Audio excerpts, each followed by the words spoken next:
Welcome to Wichita Liberty TV with Bob Weeks. Hello, I'm Bob Weeks for Wichita Liberty TV, your weekly source for news, analysis, and commentary about Wichita and Kansas government and politics. We're broadcast on KGPT, channel 26.1, also its companion website, kgpt26.com. Some of you may know me for my blog, The Voice for Liberty. It's on the internet at wichitaliberty.org. There, the motto is individual liberty, limited government, and free markets in Wichita and Kansas. I cover things that may not be covered by the Wichita Eagle or other TV stations and radio, or if we do cover the same news, I'll do it from the perspective of economic freedom, limited government, and individual liberty, as these are the things that are important. These are the things that are so often under attack by our government, be it at the federal, state, or local level. So, visit wichitaliberty.org. You can subscribe to the email newsletter I send 2 or 3 times a week. And if you want to contact me, you can find my email address there, or it's pretty easy to remember, bob.weeks@gmail.com. Well, a recent Wichita Eagle editorial, in just one sentence, tells us a lot about what's wrong at that newspaper and with politics in general. The editorial concerned United States Senator Pat Roberts and his residency. But the details of that controversy are not really important here. It has to do whether he lives in Dodge City as he claims or in northern Virginia where he owns a home and his wife works. But here's what the Wichita Eagle wrote. They said, in an editorial, but it's hard to imagine any Kansas Republican, let alone an unknown and underfunded Johnson County radiologist with extreme views, denying Roberts the 4th term he desires at age 77. Well, the unknown and underfunded radiologist is Dr. Milton Wolfe. He announced a few months ago that he will challenge Pat Roberts in the August primary, the Republican primary. And the Wichita Eagle's right. He is underfunded compared to the Roberts campaign. But I don't think we should see that as a negative characteristic, as the editorial seems to imply. What's troubling to me is that the Eagle seems to think that Wolfe has extreme views. Well, here's what Wolfe's campaign website says. It says, Milton Wolfe is a doctor, not a politician. He believes America must re-embrace the Constitution and the divinely inspired American idea of individual liberty, limited government, and free market values. Now, I don't know about you, but to me, these ideas sound pretty good. Individual liberty, limited government, and free markets, well, that's almost exactly the same as the motto for the Voice for Liberty, my website at wichitaliberty.org. But to the Wichita Eagle editorial board, these values are extreme. The Wichita Eagle editorial board supports expansion of government and thinks that people who believe in free markets are, well, kind of kooky. But what's really important is that the Eagle thinks Robert deserves a 4th term. Now, he's in his 18th year as a senator, and he was in the House of Representatives before that and worked as a congressional staffer before that. He goes back a long time in Washington, and that's the problem. He and many others in Washington and Topeka, for that matter, they've been in office too long. We need term limits. When politicians serve too long, it starts to create a class of the governors versus the governed, that's us. For a democracy to work, it needs to be a government by, for, and of the people. And the Cato Institute reports that groups such as the National Taxpayers Union have shown that the longer people serve in Congress, the bigger spenders, taxers, and regulators they become.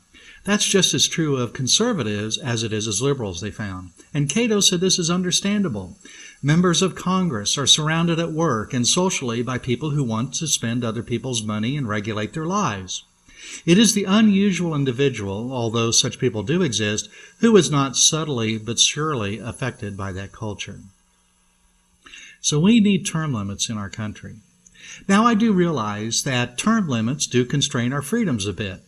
A few years ago, I had a discussion with an acquaintance of mine who's been a leader in the term limits movement throughout the country for decades. And he told me what troubles him a little bit is that it removes some of our ability to choose our leaders. If there is a congressman we really like, and if he or she has reached the end of their term as prescribed by term limits law and therefore is not able to run for re-election, then we've lost a choice that we would otherwise have. But if we do have such an especially desirable member of Congress that reaches the end of their term, Well, they can run for another office in another chamber, such as a senator running for the House of Representatives. Or people can run for an entirely different office. And that's what our Governor Sam Brownback did. He promised to serve no more than 2 full terms in the United States Senate, and that's what he did. He did not run for a third full term, that is, and instead ran for governor of Kansas. Now, some critics say that government is complex, and therefore we need experienced legislators and bureaucrats. Well, complex government itself is a problem. We need simpler government with simple rules.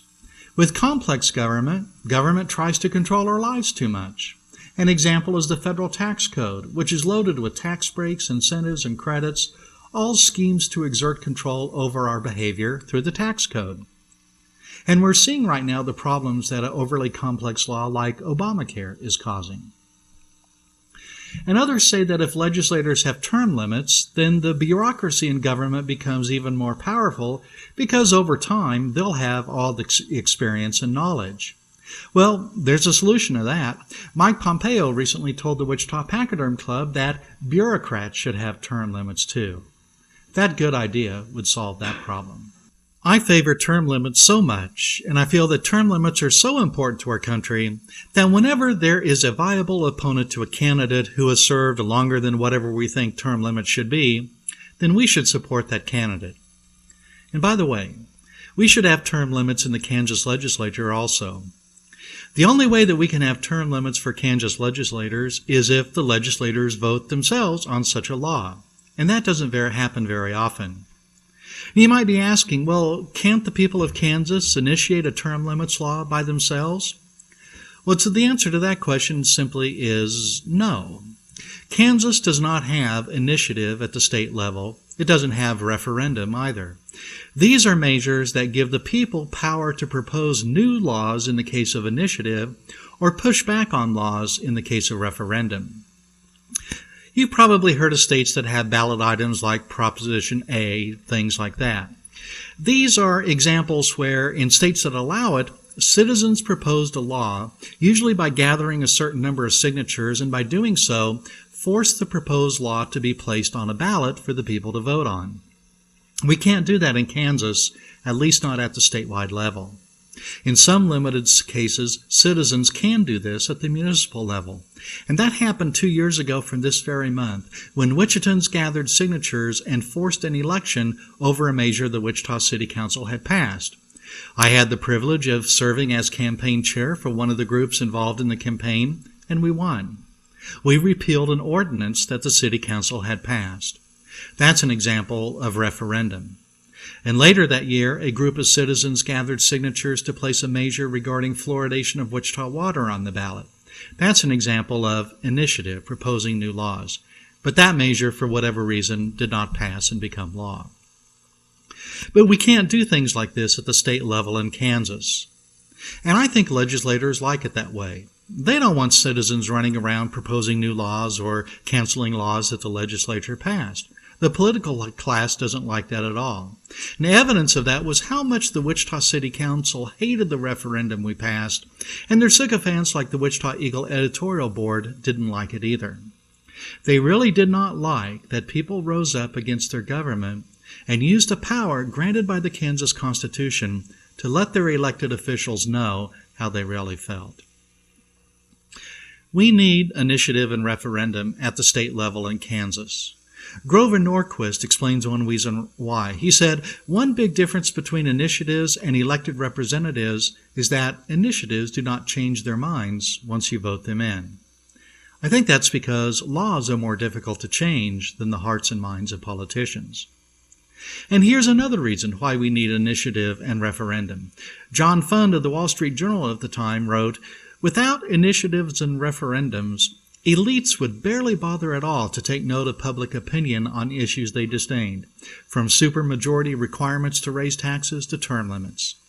They serve as a reminder that the experts sometimes have to pay attention to good old common sense. So what are the prospects of the people of Kansas gaining the power of initiative and referendum at the state level? Well, the legislature would have to pass such a law or maybe an amendment to the Constitution. and the political class doesn't like citizens to have the power of initiative and referendum. So we're not likely to gain this power in Kansas. And likewise, the political class doesn't want term limits either. They prefer we leave governing up to the experts, as they call themselves. But that's not a persuasive argument. We should be glad that a credible candidate is bucking the political class and party structure to challenge Pat Roberts' quest for a fourth term in the United States Senate. It's a shame that the Wichita Eagle editorial board apparently doesn't see merit in that.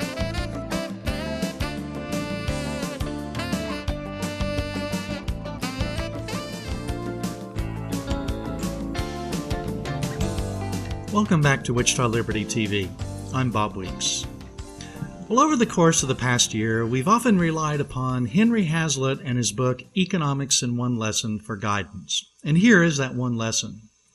The whole of economics can be reduced to a single lesson, and that lesson can be reduced to a single sentence. The art of economics consists in looking not merely at the immediate, but the longer effects of any act or policy. It consists in tracing the consequences of that policy, not merely for one group, but for all groups. Now, critics of the economic development policies in use by the city of Wichita are often portrayed as not being able to see and appreciate the good things these policies are producing, even though they are unfolding right before our very eyes. The difference, though, is that some look beyond the immediate, that is, what is seen, and ask, and what then will happen? That is, looking for the unseen. Thomas Sowell explains the passage, or the problem in a passage from the first chapter of his book, Applied Economics, Thinking Beyond Stage 1. He wrote, "When we are talking about applied economic policies, we are no longer talking about pure economic principles, but about the interactions of politics and economics. The principles of economics remain the same, but the likelihood of these principles being applied unchanged is considerably reduced, because politics has its own principles and imperatives. It is not just that the politicians' top priority is getting elected and re-elected, or that their time horizon seldom extends beyond the next election. The general public as well behaves differently when making political decisions rather than economic decisions. Virtually no one puts as much time and close attention into deciding whether to vote for one candidate rather than another as is usually put into deciding whether to buy one house rather than another, or perhaps even one car or another." And he continued, "The voters' political decisions involve having a minute influence on policies which affect many other people, while economic decision-making is about having a major effect on one's own personal well-being. It should not be surprising that the quality and quantity of thinking going into these very different kinds of decisions differs correspondingly. And one of the ways in which these decisions differ is in not thinking through political decisions beyond the immediate consequences. When most voters do not think beyond stage 1, many elected officials have no incentive to weigh what the consequences will be in later stages, and considerable incentive to avoid getting beyond what their constituents think and understand, for fear that rival politicians can drive a wedge between them and their constituents by catering to public misconceptions. The economic decisions made by governing bodies like the Wichita City Council have a large impact on the lives of Wichitans. But as Sowell explains, these decisions are made by politicians for political reasons." And in his book, Sowell goes on to explain the danger of stopping the thinking process at stage 1. He wrote, "When I was an undergraduate studying economics, the professor asked me in class one day what policy I favored on a particular issue of the time. Since I had strong feelings on the issue, I proceeded to answer him with enthusiasm, explaining what beneficial consequences I expected from the policy I advocated. 'And then what will happen?' the professor asked. Well, the question caught me off guard. However, as I thought about it, it became clear that the situation I described would lead to other economic consequences, which I then began to consider and to spell out. 'And then what will happen after that?' the professor asked again. And as I analyzed how the further economic reactions to the policy would unfold, I began to realize that these reactions would lead to consequences much less desirable than those at the first stage, and I began to waver somewhat. "And then what will happen?" the professor persisted. Well, by now I was beginning to see that the economic reverberations of the policy I advocated were likely to be pretty disastrous, and, in fact, much worse than the initial situation that it was designed to improve. Simple as this little exercise may sound, it goes further than most economic discussions about policies on a wide range of issues.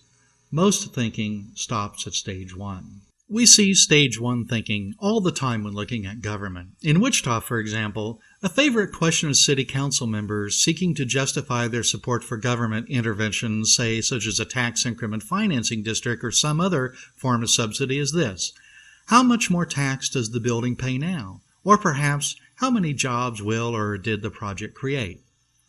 These questions and the answers to them are examples of stage one thinking. The answers are easily obtained and cited as evidence of the success and goodness of the government program. But driving by a store or hotel in a TIF district and noticing a building or people working at jobs, that really doesn't tell the entire story. Observing the existence of a building or the payment of taxes or jobs created, that's stage one thinking and no more than that. Fortunately, there are people who have thought beyond stage one, and some concerning economic development in TIF districts, and what they found should spur politicians and bureaucrats to find ways to move beyond stage one in their thinking. An example are the economists Dye and Merriman, who have studied tax increment financing extensively.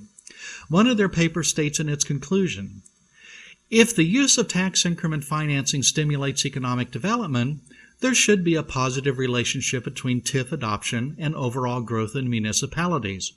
But this did not occur. If, on the other hand, TIF merely moves capital around within a municipality, there should be no relationship between TIF adoption and growth. What we find, however, is a negative relationship. Municipalities that use tax increment financing do worse." Now that's an example of thinking beyond stage one, and the results are opposite of what one-stage thinking produces. Some city council members, matter of fact probably all, are concerned about creating jobs and are swayed by the promises of developers that their establishments will employ a certain number of workers. Well, again, this thinking stops at stage one. But others have looked farther, as has Paul F. Byrne of Washburn University in Topeka. He concludes in his paper, he says, "Results find no general impact of TIF use on employment." Well, it's a little more complicated than that, but that's certainly the gist of his results. So here we have another example of thinking beyond stage one, and the effect on employment, considering the entire city, is negative. That's what the Wichita City economic development policies have done. Now, it's hard to think beyond stage one. It requires considering not only the seen, but also the unseen, as Frederick Bastiat taught us in his famous parable of the broken window. But over and over, we see how politicians at all levels of government stop their thinking at stage one.